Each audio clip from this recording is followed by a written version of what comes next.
UP PCS pre 2023 current affairs quick revision part 2 में आपका स्वागत है। पार्ट 1 आपने देख लिया है। ये एक तरह से एग्ज़ाम जाने के पहले 10 मिनट आप इसको दीजिए और जो करंट अफेयर्स के क्वेश्चंस हैं, आपको जो मोस्ट प्रोबेबल क्वेश्चन है, जिनको आना ही आना है या जिनको आपको याद करना ही करना है, वो क्वेश्चन इसमें वो पॉइंट हमने शामिल किए हैं। जैसे पहला है विश्व का सबसे अमीर आदमी। विश्व के सबसे अमीर आदमी की जो सूची जारी हुई उसमें एलन मस्क इस समय नंबर 1 पर हैं, 205 अरब डॉलर की संपत्ति इनकी है। जेफ बेजोस दूसरे नंबर पे हैं, 188 अरब डॉलर की संपत्ति है। मुकेश अंबानी 103 अरब डॉलर की संपत्ति के साथ 9वें स्थान पे हैं। भारत में पहला है इनका स्थान।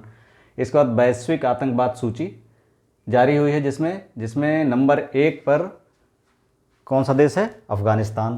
पिछली वीडियो हमने आपने बताया था अफगानिस्तान।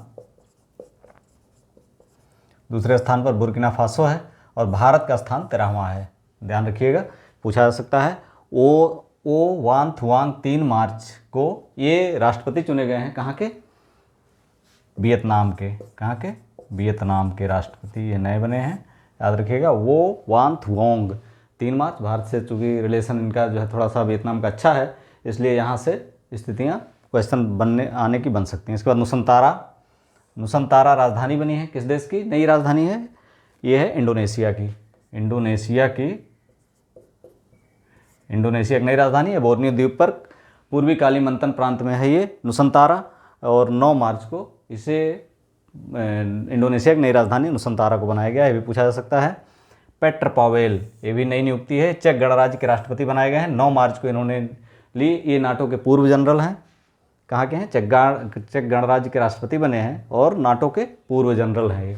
अगला है रामचंद्र पौडेल। नाम से ही लग रहा है, रामचंद्र पौडेल हमारे आसपास के हैं, तो इसका मतलब नेपाल के 9 मार्च को राष्ट्रपति बनाए गए हैं। माउंट मेरापी 12 मार्च को, ये विश्व के सक्रिय ज्वालामुखियों में से एक है माउंट मेरापी। ये किस देश में है? इंडोनेशिया में है। अभी इंडोनेशिया के राजधानी की बात आई है। फिर ये माउंट मेरापी में विस्फोट हुआ है 12 मार्च को, भी लेटेस्ट विस्फोट हुआ, और विश्व के सक्रिय ज्वालामुखियों में से एक है। CO2 आयातक पहला देश, विश्व का पहला देश है। इसका एक प्रोजेक्ट है। ये उत्तरी सागर में 1800 मीटर नीचे एक डंपिंग एरिया बना, जैसे हम कूड़ा डंपिंग एरिया बनाते हैं, ऐसे ही बना रहा है। और इसमें विश्व से कार्बन का आयात करके उसमें संग्रहित करेगा, जिससे विश्व से जो ग्लोबल वार्मिंग की स्थितियाँ वो कम की जा सकें। उत्तरी सागर में 1800 मीटर नीचे। ये देश कौन सा है? डेनमार्क। कौन सा देश है? विश्व का पहला CO2 आयातक देश कौन सा है? डेनमार्क। नाटो का 31वां सदस्य बना है, ये भी पूछा जा सकता है। 31 मार्च को फिनलैंड। कौन सा देश बना है? फिनलैंड। 7वां अंतर्राष्ट्रीय धम्म सम्मेलन कहाँ हुआ है? धम्म सम्मेलन मतलब यह है बौद्ध धर्म संबंधित सम्मेलन है, वैश्विक सम्मेलन है, विश्व सम्मेलन है, अंतर्राष्ट्रीय धम्म सम्मेलन है। ये हुआ भोपाल में। कहाँ हुआ है? ये भोपाल में हुआ है। एशिया का सबसे अच्छा हवाई अड्डा इंदिरा गांधी अंतर्राष्ट्रीय हवाई अड्डा है, दिल्ली वाला इंदिरा गांधी अंतर्राष्ट्रीय हवाई अड्डा। ठीक है। विश्व प्रसन्नता सूचकांक 2023, हर बार की तरह इस बार भी नंबर 1 पर फिनलैंड है। भारत का स्थान 126वां, बस इतना याद रखिएगा। पहला स्थान फिनलैंड का, 126वां स्थान भारत का। लेटेस्ट आया है, पूछा जा सकता है। सिलिकॉन वैली बैंक, ये अमेरिका का 16वां सबसे बड़ा बैंक है। अमेरिका का 16वां सबसे बड़ा बैंक। और 9 मार्च को ये सडनली बंद हो गया, silicon valley bank. Global investor summit 10 से 12 फरवरी को ये लखनऊ में आयोजित हुई है। 3D मुद्रित रॉकेट इंजन, भारत ने विश्व का ये पहला 3D मुद्रित रॉकेट इंजन है, जिसका परीक्षण किया गया है। इसको बनाया है अग्निकुल कासमास, हैदराबादी कंपनी है। अग्निकुल कासमास कंपनी इसने बनाया है। रॉकेट इसके रॉकेट का नाम है अग्निबाण।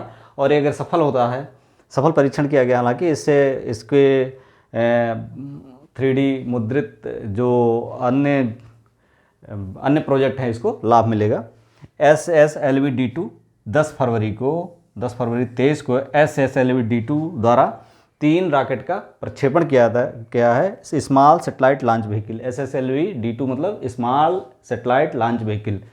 छोटे छोटे उपग्रहों को, नैनो उपग्रहों को भेजने के लिए हम बड़े बड़े लॉन्च व्हीकल का यूज करते हैं। इससे बहुत ज़्यादा लागत आ जाती है। ऐसे में इसरो ने डिज़ाइन किया है SSLV जैसे लॉन्च व्हीकल को, स्मॉल सैटेलाइट लॉन्च व्हीकल। इससे लागत कम होती है और आसानी से नैनो उपग्रह या छोटे उपग्रहों को हम अंतरिक्ष में या पृथ्वी कक्षा में स्थापित कर सकते हैं।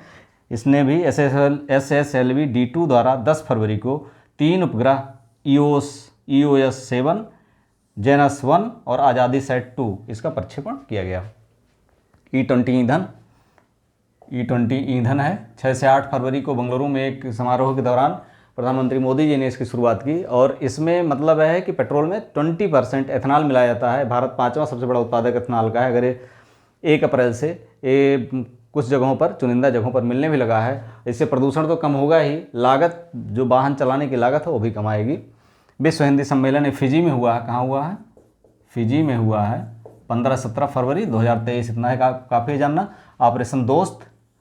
ऑपरेशन दोस्त तुर्की और सीरिया में जो भूकंप हुआ उसकी राहत कार्य या उसके आपदा राहत में मदद पहुंचाने के लिए भारत द्वारा जो ऑपरेशन चलाया गया उसे क्या कहा गया, क्या नाम दिया गया? ऑपरेशन दोस्त। ऑपरेशन कावेरी क्या था? ऑपरेशन कावेरी सूडान से जो अपने नागरिकों को बाहर निकालना था, उसके लिए जो ऑपरेशन चलाया गया था वो क्या था? Operation Kaveri.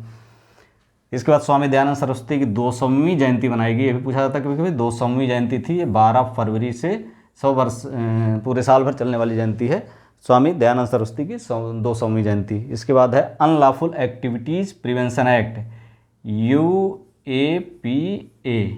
Unlawful activities prevention act द्वारा भारत में खालिस्तान टाइगर फोर्स और कश्मीर गजनवी फोर्स को आतंकवादी संगठन घोषित किया गया है और हरविंदर सिंह संधू को जो लाहौर का है इसको व्यक्तिगत रूप से आतंकवादी घोषित किया गया है। अगला है ILO का बाह्य लेखा परीक्षक नियुक्त किया गया 4 साल के लिए 2024-27 तक। भारत के किस व्यक्ति को? तो ये भारत के जो नियंत्रक महालेखा परीक्षक हैं गिरीश चंद्र मुर्मू जी, उनको इंटरनेशनल लेबर ऑर्गेनाइजेशन का बाह्य लेखा परीक्षक 4 साल के लिए नियुक्त किया गया है। अगला है vibrant village programme. Vibrant village programme वो प्रोग्राम है जो सीमांत ग्रामों को, इंफ्रास्ट्रक्चर को उसके सशक्त करता है और जिससे हमारी सीमा पर निगरानी को मजबूत बनाया जा सके। तो वाइब्रेंट विलेज प्रोग्राम सीमावर्ती गांव को सशक्त बनाने का प्रोग्राम है। इसके बाद 108वीं विज्ञान कांग्रेस 3 से 7 जनवरी को महाराष्ट्र में राष्ट्र संत तुकोजी महाराज विश्वविद्यालय में संपन्न हुई। इसका जो थीम थी वो था महिला सशक्तिकरण के साथ सतत विकास के लिए विज्ञान एवं प्रौद्योगिकी। महिला सशक्तिकरण के साथ सतत विकास के लिए विज्ञान एवं प्रौद्योगिकी। इसके बाद एक अभ्यास है वीर गार्जियन अभ्यास। ये भारतीय वायुसेना और जापानी वायुसेना के बीच संयुक्त अभ्यास है। ये जापान में ही संपन्न हुआ है हायाकुरी हवाई अड्डे पर 12 से 26 जनवरी के बीच में। इसके बाद पीठासीन अधिकारियों का या विधानसभा अध्यक्षों का सम्मेलन 83वां सम्मेलन संपन्न हुआ। यह स्थान था जयपुर में। ये पूछा जा सकता है, कई बार पूछा भी गया है जब भी होता है। PT ऊषा को 10 दिसंबर का भारतीय ओलंपिक संघ का अध्यक्ष चुना गया है। पहली महिला जिनको भारतीय ओलंपिक संघ का अध्यक्ष चुना गया है कौन है? PT ऊषा। विश्व बैंक की रिपोर्ट जो भारत की विकास संबंधी जो विश्व बैंक की रिपोर्ट आई है उसका नाम है navigating the storm. Navigating the storm. इसमें 22-23 के लिए 6.9% विकास दर GDP वृद्धि दर का अनुमान किया गया है विश्व बैंक द्वारा। नेविगेटिंग द स्टॉर्म में 22-23 के लिए 6.9% GDP वृद्धि दर का अनुमान किया गया है। वीडियो अच्छा लगा like subscribe and share. Thank you for watching. और अगला नेक्स्ट जो वीडियो है वो जस्ट कल आ जाएगा। शेष थोड़ा सा ही बचा हुआ है, इसको आप अगर पूरा देख लेते हैं तो आपको, हमें नहीं लगता है कि आपको करंट अफेयर्स का कोई क्वेश्चन छूटेगा। Thank you for watching.